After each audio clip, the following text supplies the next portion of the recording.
الحمد لله رب العالمين والعاقبة للمتقين والصلاة والسلام على سيد الأنبياء والمرسلين محمد وآله وصحبه أجمعين ومن تبعهم بإحسان إلى يوم الدين. أعوذ بالله من الشيطان الرجيم. بسم الله الرحمن الرحيم. من عمل صالحا من ذكر أو أنثى وهو مؤمن فلنحيينه حياة طيبة. وقال الله تعالى: ومن أعرض عن ذكري فإن له معيشة ضنكا ونحشره يوم القيامة أعمى قال رب لم حشرتني أعمى وقد كنت بصيرا قال كذلك أتتك آياتنا فنسيتها وكذلك اليوم تنسى. وقال النبي صلى الله تبارك وتعالى عليه وسلم: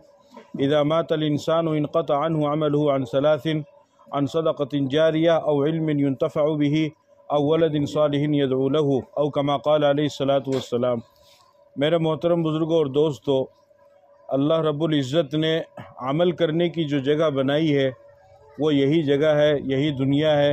اور اس دنیا میں انسان کو ملنے والی زندگی ہے. جس انسان کو اللہ تعالیٰ جو بھی زندگی اور جو بھی عمر عطا فرماتے ہیں وہ عمل کرنے کے لیے ہے، اور اللہ تعالیٰ نے انسان کو مکمل اختیار دیا ہے، اسے کسی بھی طرح سے مجبور نہیں کیا گیا ہے. انسان مجبور محض نہیں ہے بلکہ مختار ہے، یعنی اس کو اللہ تعالیٰ نے دونوں طرح کی طاقت عطا فرمائی ہے. وہ چاہے تو اچھے عمل بھی کر سکتا ہے اور وہ چاہے تو برے عمل بھی کر سکتا ہے. اگر وہ اچھے عمل کرے گا تو اس کو اچھے عمل کرنے پر کوئی آمادہ یا کوئی مجبور نہیں کرے گا. ایسا نہیں ہے کہ کوئی فرشتہ آئے گا اور وہ آ کر کے جو ہے لٹھ لے کر کے کھڑا ہو جائے گا، یا پھر وہ پیچھے تیار رہے گا سزا دینے کے لیے، اور وہ مجبور کر کے نماز پڑھنے کے لیے کہے گا، روزہ رکھنے کے لیے کہے گا، قرآن کی تلاوت کرنے کے لیے کہے گا، ماں باپ کی خدمت کرنے کے لیے کہے گا. ایسا بالکل نہیں ہے، بلکہ انسان نیک اعمال کرنے میں بھی آزاد ہے اور برے اعمال کرنے میں بھی آزاد ہے. یہ آنکھ جو اللہ تعالیٰ نے انسان کو عطا فرمائی ہے، انسان چاہے تو ان آنکھوں سے اچھی چیزوں کو دیکھ کر کے ثواب حاصل کر سکتا ہے. جیسے ان آنکھوں سے کعبہ کی زیارت کرے، بیت اللہ کی زیارت کرے، عالم کی زیارت کرے، قرآن کریم کی زیارت کرے، قرآن کریم کو دیکھے، قرآن کریم کو اپنی آنکھوں سے دیکھے، اس کا دیدار کرے، بزرگوں کی زیارت کرے. اس طریقے سے جتنی بھی اچھی چیزیں دیکھنے کی ہے ان چیزوں کو دیکھے. اور اگر انسان چاہے تو انہی آنکھوں سے غیر محرم کی طرف دیکھے، ناجائز چیزوں کی طرف دیکھے، بری چیزوں کی طرف دیکھے، گناہوں کی چیزوں کی طرف دیکھے. اسی طریقے سے کان ہے، اسی طریقے سے ہاتھ پاؤں ہیں. انسان کے تمام اعضاء ہے کہ انسان عمل کرنے کے اعتبار سے دنیا کے اندر مکمل طور پر آزاد ہے. وہ جس طریقے سے چاہے عمل کرے، چاہے جیسا بھی عمل کرے، لیکن یہ ہے کہ اس کو پھر اس عمل کا صلہ بھی ملے گا، دنیا کے اندر بھی ملے گا اور آخرت میں بھی ملے گا. قرآن کریم میں اللہ تعالیٰ فرماتے ہیں: من عمل صالحا من ذکر او انثی وهو مؤمن فلنحیینہ حیاۃ طیبہ، کہ جنہوں نے نیک عمل کیے، چاہے وہ مرد ہو یا عورت ہو، اس حال میں کہ وہ ایمان والے ہو، تو جو ایمان والے نیک اعمال کریں گے تو اللہ پاک فرماتے ہیں کہ ہم ان کو پاکیزہ اور بہترین زندگی عطا فرمائیں گے. یعنی نیک اعمال کرنے کی وجہ سے اس نیک اعمال کے اثرات، اس کے فوائد، اس کے ثمرات، اس کے برکات اور اس کی تمام چر فضیلتیں اور خاصیتیں اور اس کے فوائد اس انسان کو حاصل ہوں گے جو نیک اعمال کرے گا. جسے نماز کی پابندی کرے گا تو نماز کی پابندی کے صلے میں جو فوائد اور جو ثمرات حدیث کے اندر بیان کیے گئے ہیں اللہ تعالیٰ اس کو عطا فرمائیں گے. اور بے شمار چیزیں اللہ تعالیٰ نے تمام چیزوں کے بارے میں بیان فرمائی ہے. حدیث کے اندر آتا ہے، نبی پاک صلی اللہ علیہ وسلم نے ارشاد فرمایا: رکعتان الفجر خیر من الدنیا وما فیہا، کہ فجر کی 2 رکعت سنتیں دنیا وما فیہا سے بہتر ہے. یعنی فرض نہیں، فجر کی جو 2 رکعت سنت ہے، آپ علیہ السلام نے فرمایا کہ دنیا اور دنیا کے اندر جتنی بھی چیزیں ہیں ان تمام چیزوں سے افضل اور بہتر ہے فجر کی 2 رکعت سنتیں. اور پھر فجر کی فرض نماز کے بارے میں آپ نے فرمایا: من صلی الصبح فہو بذمۃ اللہ، کہ جس شخص نے صبح فجر کی نماز پڑھی تو وہ اللہ کی ضمن میں آ جاتا ہے، اللہ کی نگہبانی میں آ جاتا ہے. یعنی اس کے پورے دن کی حفاظت کرنا، پوری رات کی حفاظت کرنا، اس کا اللہ ضامن بن جاتا ہے، اس کا اللہ ذمہ دار بن جاتا ہے. اور فجر کی نماز پڑھنے والے شخص کو جو نقصان پہنچاتا ہے تو گویا کہ اس نے ایسے شخص کو نقصان پہنچایا ہے کہ جس کی حفاظت کی ذمہ داری اللہ پاک نے لے رکھی ہے فجر کی نماز پڑھنے کی وجہ سے. تو فجر کی نماز پڑھنے والا یہ اللہ کی ذمے میں آ جاتا ہے، اللہ کی ضمن میں آ جاتا ہے، اللہ اس کا ضامن بن جاتا ہے. تو فجر کی نماز کا کتنا بڑا فائدہ ہے. تاریخ کے اندر ایک بہت بڑا قاتل گزرا ہے جس کو دنیا حجاج بن یوسف کے نام سے جانتی ہے. اس نے لاکھوں لوگوں کو قتل کیا، بلکہ صحابہ کرام کو بھی اس نے قتل کیا، شہید کیا. لیکن اس شخص کی عادت تھی کہ اس کو جب معلوم ہوتا تھا کہ فلاں صاحب نے جو ہے فجر کی نماز پڑھی ہے یا فجر کی نماز کا وہ پابند ہے، تو وہ اس کو قتل نہیں کیا کرتا تھا، اس لیے کہ وہ یہ کہتا تھا کہ جس شخص نے فجر کی نماز پڑھی وہ اللہ کے ذمے میں آ چکا ہے. اب میں ایسے انسان کو ہرگز قتل نہیں کروں گا کہ جو فجر کی نماز کا پابند ہے. تو فجر کی نماز پڑھنے والا یہ اللہ کی نگہبانی میں آ جاتا ہے. ظہر کی 4 رکعت سنت کے بارے میں آپ نے فرمایا کہ اربعن قبل الظہر من ترکھا متعمدا لم تنلہ شفاعتی. آپ نے فرمایا کہ ظہر سے پہلے کی 4 رکعت سنتیں ہیں، جو انسان ان کو جان بوجھ کر کے چھوڑے گا تو وہ قیامت کے دن میری شفاعت سے اور سفارش سے محروم رہے گا. تو ظہر کی 4 رکعت سنتوں کی یہ فضیلت ہے، فرض کی تو اور بھی زیادہ ہے. عصر کے بارے میں آپ نے فرمایا رحم اللہ عبدا من صلی اربعا قبل العصر. فرمایا کہ اللہ پاک اس شخص پر رحم فرمائے کہ جو عصر سے پہلے 4 رکعت نماز پڑھے. اور پھر مغرب کی نماز کے بعد اوابین ہے، اس کی 6 رکعتیں پڑھی جاتی ہے. فرمایا کہ اس کو 12 سال عبادت کا ثواب ملے گا. اور عشاء کی نماز کے بعد میں وتر ادا کی جاتی ہے. اس کے بارے میں فرمایا کہ اگر تمہیں اس کی حقیقت اور اس کا ثواب معلوم ہو جائے تو تم ہر حال میں اس کو ادا کرو، کسی بھی حال میں تم اس کو نہ چھوڑو. تو اب ان تمام نمازوں کی فضیلت شریعت نے بیان فرمائی ہے. اب جو انسان ان اعمال کو کرے گا، ان کی پابندی کرے گا، تو اللہ تعالیٰ اس کو اس کے فوائد، اس کے ثمرات اور اس کے برکات ضرور اس کو عطا فرمائیں گے. اسی طریقے سے دوسرے جتنے بھی اعمال ہیں، قرآن کی تلاوت کرنا یا ذکر کرنا، تسبیح پڑھنا، ماں باپ کی خدمت کرنا، پڑوسیوں کے ساتھ حسن سلوک کرنا، غریب کی مدد کرنا، کسی یتیم کی مدد کرنا، بیوہ کی مدد کرنا، یہ جتنے بھی کام ہیں، انسان جب ان کاموں کو کرے گا تو اللہ رب العزت فرماتے ہیں کہ ہم اسے پاکیزہ اور بہترین زندگی عطا فرمائیں گے، یعنی سکون والی زندگی عطا فرمائیں گے. ایک بات ہمیشہ یاد رکھیے کہ سکون کا تعلق پیسوں سے نہیں ہے. سکون کا تعلق اور راحت کا تعلق پیسوں سے نہیں ہے، پیسوں سے بالکل بھی نہیں ہے. راحت اور سکون ایک انعام ہے جو اللہ کی طرف سے دیا جاتا ہے، اور اللہ جس کو چاہتا ہے اسی کو دیتا ہے. پیسے والوں کو راحت اور سکون ملے اس کا کوئی گارنٹی نہیں، کوئی ضروری نہیں ہے. پیسہ وہ راحت اور سکون کو حاصل کرنے کا ذریعہ ضرور ہے، یعنی اعلی راحت تو ہے، وہ اسباب راحت تو ہے، لیکن راحت نہیں ہے. آپ کہو گے یہ کیسے نہیں ہے؟ اس کو میں ابھی آپ کو مثال سے بتاتا ہوں کہ پیسے کے ذریعے سے انسان دوا تو خرید سکتا ہے لیکن صحت نہیں خرید سکتا ہے. پیسے کے ذریعے سے انسان طاقتور ہونے کی چیزیں تو کھا سکتا ہے لیکن زندگی کو نہیں خرید سکتا ہے. پیسے کے ذریعے سے انسان بستر تو خرید سکتا ہے لیکن نیند کو نہیں خرید سکتا ہے. پیسے کے ذریعے سے انسان کتاب تو خرید سکتا ہے لیکن علم کو نہیں خرید سکتا ہے. پیسے کے ذریعے سے انسان ان تمام چیزوں کو حاصل کر سکتا ہے کہ جن سے راحت اور سکون ملتا ہے، لیکن یہ ہے کہ اس کے ذریعے سے راحت اور سکون کو وہ حاصل نہیں کر سکتا ہے. کتنے لوگ ایسے ہیں کہ جو جھونپڑی کے اندر پڑے ہوئے رہتے ہیں. ابھی سردی کا زمانہ ہے، ایک معمولی سی پھٹی ہوئی پرانی چادر ان کے پاس میں ہے، اور کہیں پر جھونپڑی پر یا فٹ پاتھ پر یا اسٹیشنوں پر کہیں پر بھی ایک چھوٹی سی چادر بچھائی اور اوپر سے ایک چادر اوڑھی اور اس میں سو گئے اور آرام سے رات کے وقت میں سوتے ہیں، صبح کو اٹھتے ہیں. اور کتنے لوگ ایسے ہیں کہ جن کے پاس عالیشان بنگلہ ہے، بہترین قسم کا پلنگ ہے، اس پر بہترین قسم کے بستر، نرم اور گرم بستر بچھے ہوئے ہیں، اور بہترین قسم کا اس کے پاس میں جو ہے لحاف ہے، رضائی ہے، لیکن اس کے باوجود بھی وہ پوری رات کروٹ بدلتا رہتا ہے اور اسے نیند نہیں آتی ہے. ایک پرانی چادر کے اندر فٹ پاتھ پر سونے والا پوری رات آرام سے سو جاتا ہے، اور ایک بہترین بستر کے اندر بھی نیند کے لیے تڑپتا رہتا ہے، اسے نیند نہیں آتی ہے، نیند کی گولیاں کھاتا ہے. وہ سکون سے سو رہا ہے، یہ سکون سے نہیں سو رہا ہے، اس لیے کہ سکون کا تعلق وہ اللہ تعالیٰ کی طرف سے ہوتا ہے، اس کا تعلق دل سے ہے. اللہ تعالیٰ نے اس کو سکون عطا فرمایا تو اس کو پرانی پھٹی پرانی چادر کے اندر بھی فٹ پاتھ پر نیند آ گئی، اور اس کے پاس میں سکون نہیں ہے تو بہترین مخمل اور بستر میں بھی اس کو نیند نہیں آ رہی ہے. تو سکون کا تعلق یہ انسان کے دل سے ہے اور یہ اللہ کی طرف سے عطا ہوتا ہے. تو راحت اللہ پاک فرماتے ہیں کہ جو نیک اعمال کریں گے ہم ان کو پاکیزہ اور بہترین زندگی عطا فرمائیں گے، اچھی زندگی ان کو عطا فرمائیں گے. اور آگے دوسری جگہ فرمایا وَمَنْ أَعْرَضَ عَنْ ذِكْرِي فَإِنَّ لَهُ مَعِيشَةً ضَنْكَ. اور جو میرے ذکر سے اعراض کریں گے، یعنی نافرمانی والی زندگی بسر کریں گے، گناہوں والی اور برائیوں والی زندگی بسر کریں گے، تو آخرت میں ان کو جو عذاب ملے گا وہ تو ہے ہی، وہ تو بعد کی چیز ہے، وہ تو آگے کی چیز ہے. آگے اللہ تعالیٰ فرماتے ہیں کہ ہم اس کا جینا تنگ کر دیں گے،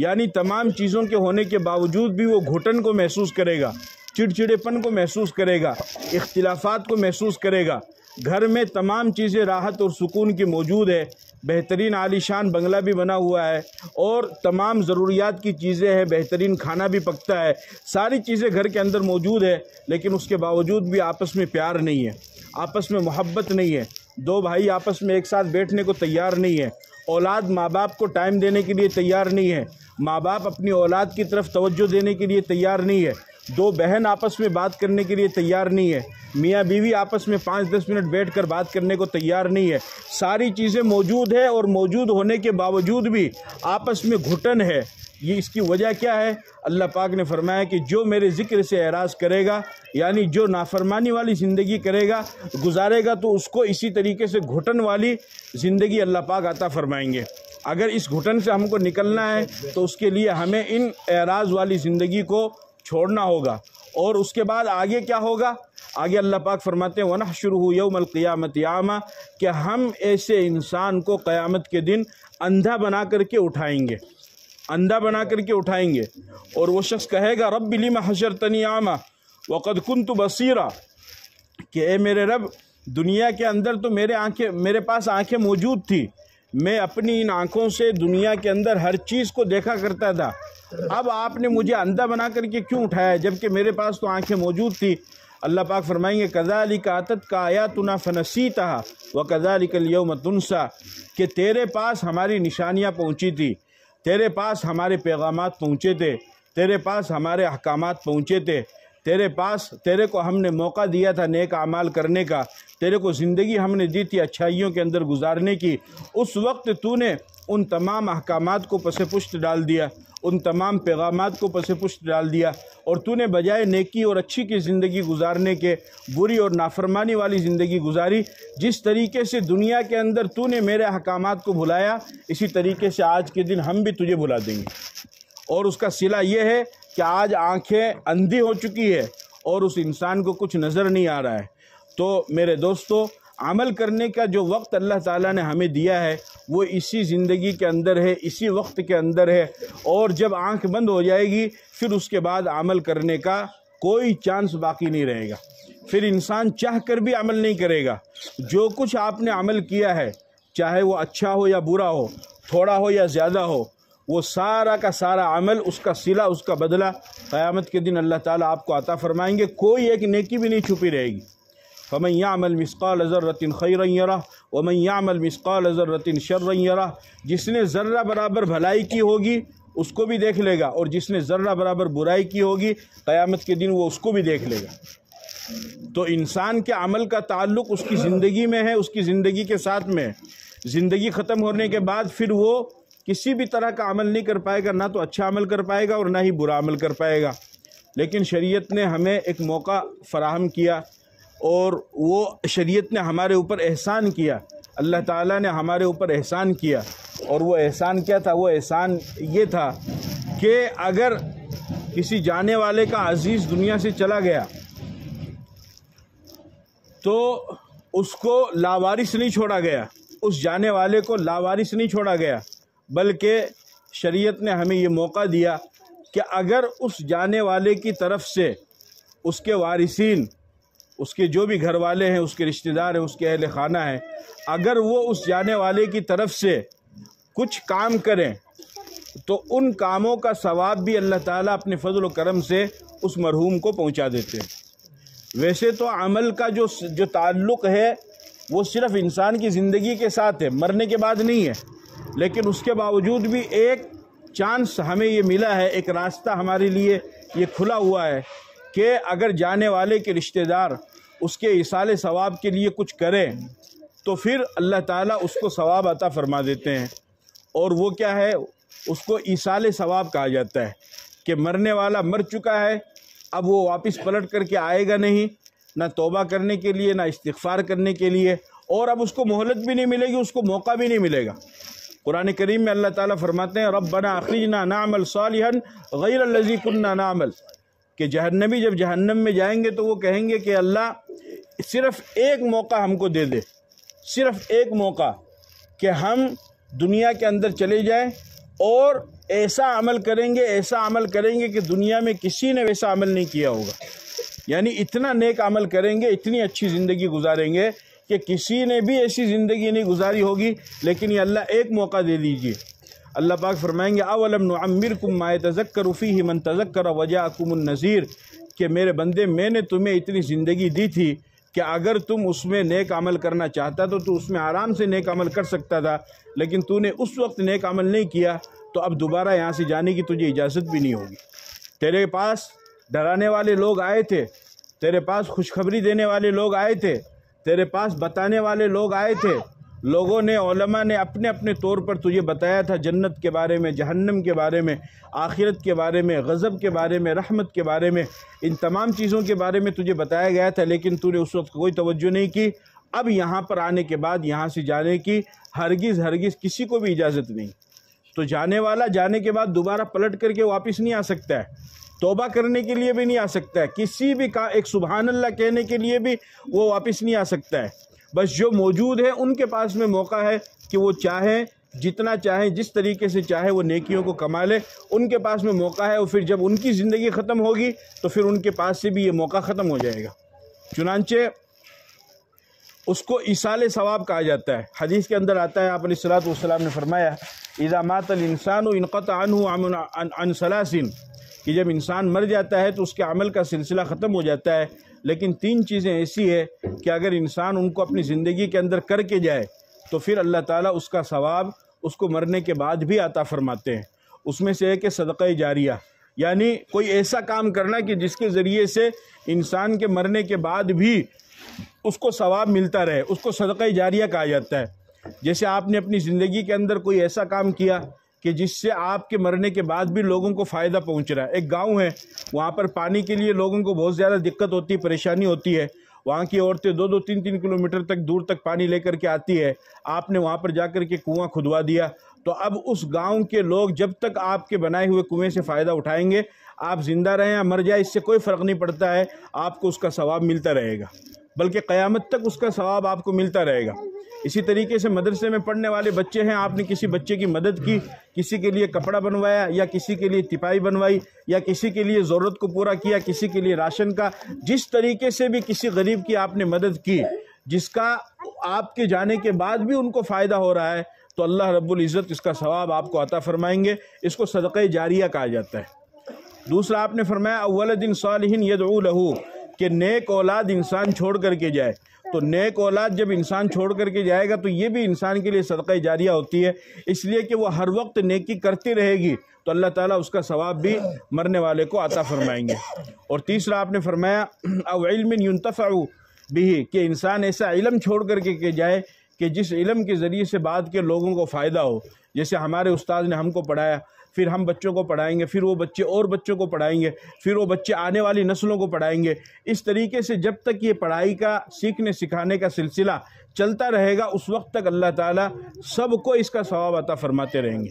سب کو اس کا ثواب اللہ تعالیٰ عطا فرمائیں گے. اس کو صدقہ جاریہ کہا جاتا ہے. اس کو کیا کہا جاتا ہے؟ صدقہ جاریہ. کہ جب کسی انسان کسی نیک کام کی شروعات کرتا ہے، جب کوئی انسان کسی نیک کام کی شروعات کرتا ہے تو جب تک جتنے لوگ اس پر عمل کرتے رہیں گے اس کا ثواب اس کو بھی ملتا رہے گا. اس لیے آج کی اس مجلس میں خصوصی طور پر میں آپ حضرات کو کہہ رہا ہوں کہ اپنی زندگی میں برائیوں سے بچنے کی کوشش کرو،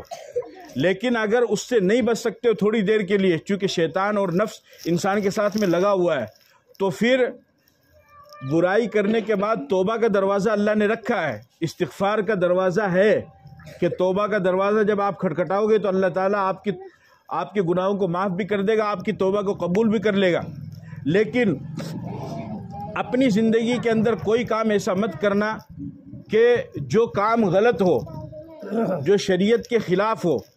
آپ کو اچھا لگتا ہے اس سے کوئی مطلب نہیں ہے، آپ کو اچھا لگنے سے آپ کوئی دلیل نہیں ہے، آپ کوئی حجت یا پروف یا ثبوت نہیں ہے کہ صاحب مجھے اچھا لگتا ہے یا میرے باپ دادا ایسے کرتے ہوئے آئے تھے. یہ دلیل نہیں ہے. دلیل یہ ہے کہ وہ شریعت کے مطابق ہے یا نہیں ہے. اگر وہ کام شریعت کے مطابق ہے تو اس کو کرو، اور وہ کام ایسا ہے کہ آپ کو معلوم ہے کہ میرے مرنے کے بعد بھی لوگ اس کام کو کرتے رہیں گے، اور وہ کام شریعت کے مطابق ہو اور صحیح ہو تو اس کام کو کرو. لیکن اگر وہ کام شریعت کے مطابق نہ ہو اور وہ غلط ہو، قرآن و حدیث کے بھی خلاف ہو، تو پھر اس کام کو کرنے سے خود بھی رکو اور پھر اپنے بچوں کو بھی روکو، اس لیے کہ اس کام کو اپنی زندگی میں آپ نے کیا تو آپ کو اس کا ثواب بھی ملتا رہے گا، اور اگر غلط کام ہے تو اس کا گناہ ملے گا، اور آپ مر کر کے دنیا سے چلے گئے تو جتنے لوگ اس کے اوپر عمل کریں گے ان سب کا گناہ آپ کو ملے گا۔ تو دوسروں کا بوجھ اپنے سر لینے کا کیا فائدہ؟ آپ تو قبر کے اندر پڑے ہوئے ہیں، ادھر آپ نے غلط کام شروع کیا تھا، ان غلط کام کو آپ کے گھر والے کر رہے ہیں، آپ کی نسل کر رہی ہے، آپ کے بچے کر رہے ہیں، اب آپ قبر کے اندر پڑے ہوئے ہیں، مزے یہ لے رہے ہیں ہاں، اور اس غلط کام کو یہ کر رہے ہیں، اس کا گناہ آپ کو مل رہا ہے، تو بتاؤ آپ کو کیا فائدہ ہوا؟ حدیث کے اندر آتا ہے، آپ علیہ الصلوۃ والسلام نے فرمایا من سن فی الاسلام سنتا حسنتا فلہ اجرها واجر من عمل بها من غیر ان ينقص من اجورهم شیئا، کہ جس نے اسلام کے اندر کسی اچھے طریقے کو ایجاد کیا، کسی اچھے طریقے کو جس نے رائج کیا، تو اس کا ثواب اس کرنے والے کو بھی ملے گا، اور بعد میں جتنے لوگ اس عمل کے اوپر ثواب کریں گے ان تمام کو بھی اس کا ثواب ملتا رہے گا، اور کسی کے ثواب میں کسی بھی طرح کی کوئی کمی نہیں آئے گی، کسی کے ثواب میں کسی بھی طرح کی کوئی کمی نہیں آئے گی۔ مثال کے طور پر آپ کے محلے میں عام رواج ہے کہ آپ کے محلے میں کوئی بچہ ہے، بچے قرآن نہیں پڑھتا ہے، آپ نے محنت کی، آپ نے کوشش کی، آپ نے بچوں کو اس طرف لگایا، تو اب جتنے لوگ بھی، جتنے بچے بھی آپ کی محنت سے قرآن کریم کو پڑھیں گے، تعلیم لیں گے، قرآن کو سیکھیں گے، تو ان سب کا ثواب آپ کو ملتا رہے گا۔ سمجھ میں آ گئی بات؟ اسی طریقے سے آپ کے محلے میں شادی کے موقع پر ایک مہینہ پہلے سے ڈی جے بجنا چالو ہو جاتا ہے، جس کی وجہ سے انسان خود تو اپنے نفس کو تسلی دیتا ہے، لیکن اس کی وجہ سے اڑوس پڑوس والوں کو تکلیف ہوتی ہے، پریشانی ہوتی ہے، اور اس ڈی جے کی آواز اتنی زیادہ تیز ہوتی ہے کہ ہر کوئی اس کو برداشت بھی نہیں کر سکتا ہے، کمزور دل کا آدمی تو اس کو برداشت ہی نہیں کر سکتا ہے، بلکہ اگر ہارٹ کا کوئی مریض ہوگا تو اس کی بعض دفعہ ایسا ہوتا ہے کہ اس کی موت بھی ہو جاتی ہے۔ تو ان پڑوسیوں کا خیال رکھنا، اب آپ نے کوشش کی، آپ نے محنت کی، اور آپ نے محنت کر کے کوشش کر کے اپنے محلے کے اندر سے اس غلط چیز کو ختم کیا، اس ڈی جے اور گاجے اور باجے کو اپنی محنت سے آپ نے ختم کیا، تو آپ کے مرنے کے بعد جتنے لوگ اس پر چلتے رہیں گے اور سادگی سے نکاح کریں گے، سادگی سے شادی کریں گے، تو اس کا ثواب بھی آپ کو ملتا رہے گا۔ اس پر کنٹرول کرنا ضروری ہے، اس پر کنٹرول کرنا بہت زیادہ ضروری ہے۔ اسلام کسی کو بھی کسی بھی طرح کی تکلیف پہنچانے کی اجازت ہی نہیں دیتا ہے۔ آپ علیہ الصلوۃ والسلام نے فرمایا المسلم من سلم المسلمون من لسانہ ویدہ، کہ پکا سچا مسلمان وہ ہے کہ جس کی زبان اور جس کے ہاتھ سے دوسرے مسلمان کو کسی بھی طرح کی کوئی تکلیف نہ پہنچے، نہ زبان سے پہنچے اور نہ اس کے ہاتھ سے کسی طرح کی تکلیف پہنچے۔ اب جب آدمی اس طریقے سے ایک مہینے تک یا 20 دن تک اس طریقے سے بجائے گا تو پورے محلے کا ماحول بھی خراب ہوتا ہے، اڑوس پڑوسیوں کو بھی دقت ہوتی ہے، اور پھر اس نکاح میں برکت بھی نہیں رہتی ہے، اس نکاح میں برکت بھی نہیں رہتی ہے۔ آپ علیہ السلام نے فرمایا ان اعظم النکاح برکہ ایسرہ مؤونہ، کہ سب سے بہترین برکت والا شاندار نکاح وہ ہے کہ جو سادگی کے ساتھ میں کیا جاتا ہے، سادگی کے ساتھ میں، جتنی سادگی سے نکاح کیا جائے گا اتنی ہی زیادہ اللہ کی طرف سے اس میں برکت بھی آئے گی اور میاں بیوی میں محبت بھی پیدا ہوگی، اور جتنی نافرمانی کے ساتھ نکاح کیا جاتا ہے، جتنے اللہ کو ناراض کر کے نکاح کیا جاتا ہے، آپ تجربہ کر کے دیکھ لینا کہ بہت جلد میاں بیوی کے اندر دراڑ پیدا ہو جاتی ہے، اس لیے کہ محبت کو ڈالنے والا دلوں میں وہ بھی اللہ ہے، اور نفرت کو ڈالنے والا دلوں میں وہ بھی اللہ ہے۔ جب بندہ اللہ کی اطاعت اور فرما برداری کر کے سادگی کے ساتھ نکاح کرے گا تو اللہ میاں بیوی میں محبت ڈالے گا، رشتوں میں محبت ڈالے گا، اور جب وہ اللہ کی نافرمانی کر کے لوگوں کو پریشان کر کے نکاح کرے گا تو پھر اللہ ان دلوں میں نفرت بھی پیدا کرے گا، پھر وہ رشتے بھی خراب ہوتے ہیں، پھر وہ رشتے بھی کیا ہوتے ہیں؟ خراب ہوتے ہیں۔ اس وجہ سے ہمیں اس کے اوپر اپنے آپ کو کنٹرول کرنے کی ضرورت ہے، سادگی کے ساتھ میں اس کام کو کیا جائے، جتنی سادگی کے ساتھ میں آپ کریں گے اتنی ہی زیادہ اللہ کی نصرت، اللہ کی مدد اور برکت اور رحمت وہ آپ کے ساتھ میں شامل حال ہوگی۔ تو آپ علیہ الصلوۃ والسلام نے فرمایا کہ جس نے اچھے طریقے کو ایجاد کیا تو جتنے لوگ اس کے اوپر عمل کریں گے اس کو بھی اس کا ثواب ملے گا، اور جس نے شروع کیا اس کے ثواب میں کوئی کمی نہیں آئے گی، اور جتنے لوگ عمل کریں گے ان کے ثواب میں کسی بھی طرح کی کوئی کمی نہیں آئے گی۔ آگے آپ نے فرمایا ومن سن فی الاسلام سنتا سیئۃ فعلیہ وزرها ووزر من عمل بها من غیر ان ينقص من اوزارهم شیئا، فرمایا کہ جس نے اسلام میں کسی غلط طریقے کو ایجاد کیا، کسی برے طریقے کو ایجاد کیا کہ جس کا اسلام سے، قرآن اور حدیث سے کوئی ثبوت نہیں ہے، اس غلط طریقے کو کسی نے ایجاد کیا تو جتنے لوگ اس پر عمل کریں گے اس کا گناہ اس کو بھی ملے گا، اور بعد میں جتنے لوگ اس کے اوپر عمل کریں گے ان کو بھی اس کا گناہ ملتا رہے گا۔ اس وجہ سے خود کو بھی احتیاط رکھنا ہے، خاص طور پر آج کا چونکہ سوشل میڈیا کا زمانہ ہے، موبائل کا زمانہ ہے، ہر ایک کے ہاتھ میں موبائل ہے، تو خاص طور پر میں نوجوانوں کو یہ بات بتاتا ہوں کہ بہت ساری چیزیں ایسی ہوتی ہے کہ جو غلط ہوتی ہے، ناجائز ہوتی ہے، جن کو سننا بھی ناجائز ہے اور جن کو دیکھنا بھی ناجائز ہے، جس طریقے سے گانا ہے یا دوسری اور بھی بہت ساری چیزیں ہیں۔ اب بعض دفعہ ایک ہمارے نوجوان کو ایک گانا پسند آتا ہے، اس کے پاس واٹس ایپ پر کوئی گانا آیا، کسی نے سینڈ کیا، کسی دوست نے، اب وہ جو ہے اس گانے کو پسند کرتا ہے، اس نے اس کو گروپ میں ڈال دیا۔ اب اس گروپ میں 100 آدمی جڑے ہوئے ہیں، 200 آدمی جڑے ہوئے ہیں۔ اب اگر جب اس نے 200 آدمی اگر اس گروپ میں جڑے ہوئے ہیں تو آپ کے اس کو سینڈ کرنے کی وجہ سے 200 آدمی اس گانے کو سنیں گے یا اس غلط تصویر کو دیکھیں گے کہ جس کو دیکھنا بھی گناہ ہے اور جس کو سننا بھی گناہ ہے، تو ان 200 کے سننے کا گناہ وہ آپ کو ملے گا۔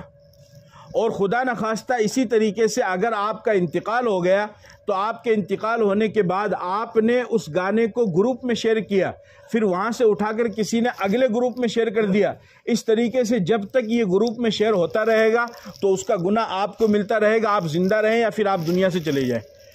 اور اس کا گناہ آپ کو ملتا رہے گا۔ تو بتاؤ آپ کو کیا فائدہ ہوا؟ اس وجہ سے خود کو بھی بچنے کی اور احتیاط کرنے کی ضرورت ہے، لیکن اگر تھوڑی دیر کے لیے 1% خود انسان نہیں بچ سکے تو ایسا کام مت کرو کہ جس کی وجہ سے آپ کریں تو آپ دوسروں کے کرنے کی وجہ سے اس کا گناہ بھی آپ کو ملے۔ ایسا کام ہرگز بھی نہیں کرنا چاہیے۔ چنانچہ حدیث کے اندر آتا ہے، آپ علیہ الصلوۃ والسلام نے ارشاد فرمایا کہ دنیا کے اندر جتنے بھی قتل ہوں گے ان تمام قتل کرنے والوں کا گناہ قتل کرنے والے کو بھی ملے گا اور اس کا گناہ آدم کے بیٹے قابیل کو بھی ملے گا، اس لیے کہ دنیا کے اندر جو سب سے پہلا قتل ہوا تھا وہ آدم علیہ السلام کے بیٹے قابیل نے اپنے بھائی حابیل کا قتل کیا تھا۔ تو چونکہ قتل کی شروعات اس نے کی تو آپ نے فرمایا کہ اب دنیا کے اندر جتنے بھی قتل ہوں گے ان تمام قتل کا گناہ قتل کرنے والے کو بھی ملے گا اور ساتھ میں قابیل کو بھی ملے گا، اس لیے کہ شروعات اس نے کی تھی۔ اسی طریقے سے دنیا کے اندر جو انسان کسی غلط کام کو شروع کرے گا تو اس کا گناہ ان غلط کام کرنے والوں کو بھی ملے گا اور جس نے شروعات کی تھی اس کو بھی ملے گا۔ اس لیے اللہ تعالیٰ نے ہمیں یہ زندگی عطا فرمائی ہے اور جانے والا دنیا سے چلا جاتا ہے تو اللہ تعالیٰ نے یہ موقع ہمیں دیا ہے کہ ہم اس کے لیے ایصال ثواب کریں نفلی اعمال میں جانے والے کے لیے، جیسے آپ نے نفلی نماز پڑھی یا نفلی روزہ رکھا یا صدقہ خیرات کیا یا قرآن کی تلاوت کی یا ذکر کیا یا تسبیح کی یا کسی کی مدد کی، اور پھر اس میں نیت کی یہ کر لیں کہ اللہ یہ جو میں نے کام کیا ہے اس کا ثواب فلاں مرحوم کو پہنچا دے، میرے والد کو پہنچا دے، میری والدہ کو پہنچا دے، فلاں مرحوم کو پہنچا دے، تو اللہ تعالیٰ اپنے فضل و کرم سے اس کا ثواب مرحوم کو پہنچا دیتے ہیں۔ اور وہ ثواب پہنچتا ہے، وہ ثواب کیا ہوتا ہے؟ ارے بولو بھائی، وہ ثواب مرحوم کو پہنچتا ہے، اور صرف پہنچتا نہیں ہے بلکہ کتابوں میں یہاں تک آتا ہے کہ بعض دفعہ تو ایسا ہوتا ہے کہ انسان خود گنہگار ہوتا ہے لیکن رشتہ داروں کے گھر والوں کے ایصال ثواب کرنے کی وجہ سے اتنا زیادہ ثواب مرحوم کو پہنچ جاتا ہے کہ اللہ تعالیٰ اس مرحوم کی مغفرت بھی کر دیتے، اس کو معاف بھی فرما دیتے ہیں۔ چنانچہ حدیث کے اندر آتا ہے کہ آپ علیہ الصلوۃ والسلام نے فرمایا کہ جنت میں ایک انسان کا اچانک ایک درجہ بلند ہو جاتا ہے، دوزخ سے نہیں چھوٹتا ہے، جنت میں وہ پہلے سے بھی ہے، پہلے سے ہے، لیکن جنت میں بھی اللہ تعالیٰ نے درجے بنائے ہیں، سمجھ میں آگے نہیں؟ جیسے یہاں پر دنیا کے اندر جیسے کوٹا ہوتا ہے نا، یہ VIP کوٹا ہے، یہ فلاں کا، یہ فلاں کا، یہ پہلا درجہ ہے، دوسرا ہے، تیسرا، اس طریقے سے لیول ہوتا ہے۔ اس طریقے سے اللہ تعالیٰ نے دنیا کے اندر بھی جنت کے اندر بھی کیا بنائے ہیں؟ درجے بنائے ہیں۔ اس لیے حدیث میں آپ نے فرمایا اذا سألتم اللہ فاسألوه الفردوس فإنه أعلاها وأوسطها، آپ نے فرمایا کہ جب تم اللہ سے جنت مانگو تو جنت الفردوس مانگو۔ کون سی جنت مانگو؟ جنت الفردوس کی دعا کرو، اس لیے کہ جنت الفردوس پوری جنت میں سب سے اعلیٰ ہے اور سب سے بلند ہے اور سب سے درمیان میں ہے، یعنی جنت کا بہترین اور اعلیٰ قسم کا جو درجہ ہے وہ جنت الفردوس ہے۔ تو اللہ کے نبی نے فرمایا کہ جب تم دعا مانگو تو اللہ سے جنت الفردوس مانگو، جب اللہ سے مانگنی ہے تو اللہ سے اچھی جنت مانگو۔ تو حدیث کے اندر آتا ہے کہ ایک جنتی کا درجہ اچانک جنت میں بلند ہو جاتا ہے تو فرشتے اللہ تعالیٰ سے سوال کرتے ہیں کہ اللہ یہ تو جنت کے اندر ہے، اس نے تو کوئی عمل بھی نہیں کیا، پھر اس کے بعد اچانک اس کو ایک بلند مقام پر کیسے پہنچا دیا گیا، اس کے درجے کو اونچا کیسے کر دیا گیا؟ تو اللہ رب العزت فرماتے ہیں کہ بے شک یہ جنت کے اندر ہے اور یہ کوئی نیک عمل اب نہیں کر سکتا ہے، لیکن اس کا درجہ بلند اس وجہ سے ہوا کہ اس کے گھر والوں نے، اس کی اولاد نے اس کے لیے مغفرت کی دعا کی اور اس کے لیے ایصال ثواب کیا، تو گھر والوں کے ایصال ثواب کرنے کی وجہ سے ہم نے اس کے درجے کو بلند کر دیا، تو اللہ تعالیٰ جنت میں اس کے درجے کو بلند فرما دیتے ہیں۔ تو جانے والا چلا جاتا ہے، وہ زیادہ سے زیادہ آپ کی دعاؤں کا اور آپ کے ایصال ثواب کا محتاج ہے۔ میں اس موقع پر اپنی طرف سے اقبال بھائی کو بھی تعزیت پیش کرتا ہوں، اور ان کے گھر والوں کو بھی، اور دوسرے جتنے بھی ان کے فرزند ہیں ان کے اہل خانہ ہیں ان تمام کو، اور یہ ان سے درخواست کرتا ہوں کہ جتنا زیادہ سے زیادہ ہو سکے اپنے والد کے لیے زیادہ سے زیادہ ایصال ثواب کریں، ان کے لیے دعائے مغفرت کریں، اور آپ سے بھی درخواست کرتے ہیں کہ آپ بھی زیادہ سے زیادہ ان کے لیے دعائے مغفرت کریں، اور تمام ایمان والوں کے لیے دعائے مغفرت کریں کہ اللہ تعالیٰ ان تمام کی مغفرت فرمائے۔ وآخر دعوانا الحمد للہ رب العالمین۔